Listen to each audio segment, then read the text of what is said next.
film already? Okay, yeah. Here's another review, this time of the movie This is Spinal Tap. Another one of my favorite movies. It's just awesome. It's so funny. The basic premise is that it's a mockumentary. It came out in the 80s. It's a mockumentary about this British rock band called Spinal Tap. And it's about, like, they've been around since, like, the early 60s, and you can see the band's transformation. But anyway, they've recently switched to heavy metal. They used to do, like, skiffle, and they did, like, pop, psychedelic-ish music, and then just other stuff. And they've recently switched to they've been with heavy metal for a while.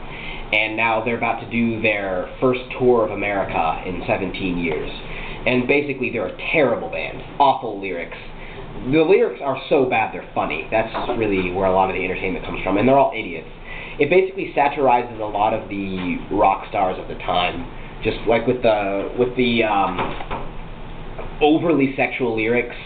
To the point where, like, there's an entire song called Sex Farm that's all about, like, these horrible sex puns. It's supposed to be, like, sexually suggestive, but it ends up just being hilarious, unintentionally. And they all wear, like, spandex and stuff, and they stuff their pants to make it look like they're well endowed. There's a great scene where they go through they're going through airport security, and the bassist like sets off the metal detector, and the lady like takes out the wand and is, he goes through once, and then it goes off. They're like, oh, do you have anything in your pockets? He's like, oh yeah. He's got a tuning fork in there. He sets it in the thing. He goes through again. It goes off again. It's like, oh, it must be the zipper on your jacket. He's like, okay, takes that off. Goes through again. They decide to wand him, and then when it gets to like his crotch area, it keeps going off. So like he has to unzip his pants, and he pulls out like a huge cucumber wrapped in tinfoil. That was hilarious. But anyway, it's basically about this band just having the worst tour ever. They have no fans. They keep having to cancel tour dates.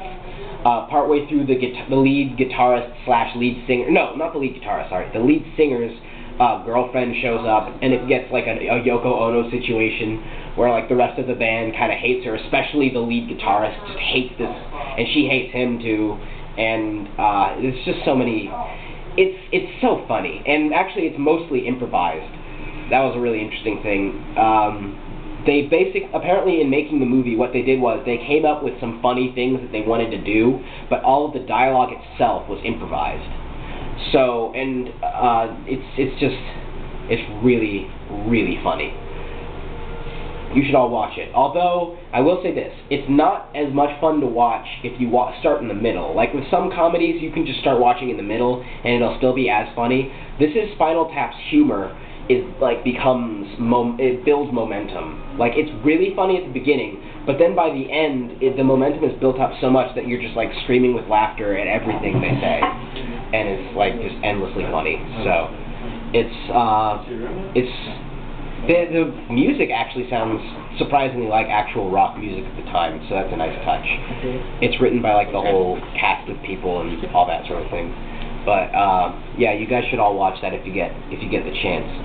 It doesn't star anybody particularly famous. Probably the most famous person on there played the Six-Fingered Man in The Princess Bride. The director also directed The Princess Bride. I think he directed Spinal Tap before The Princess Bride, Rob Reiner. He was a really good director.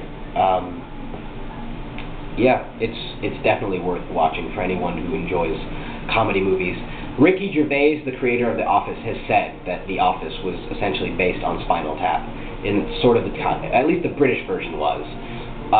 And the American version was essentially the same as the British version until like partway through the first season. But it's in the sense that it's about idiotic people doing idiotic things and smart people having to respond to them. It's so funny because the band themselves are completely oblivious to how they come across to everyone else. They don't understand why everyone else can't see things from their perspective.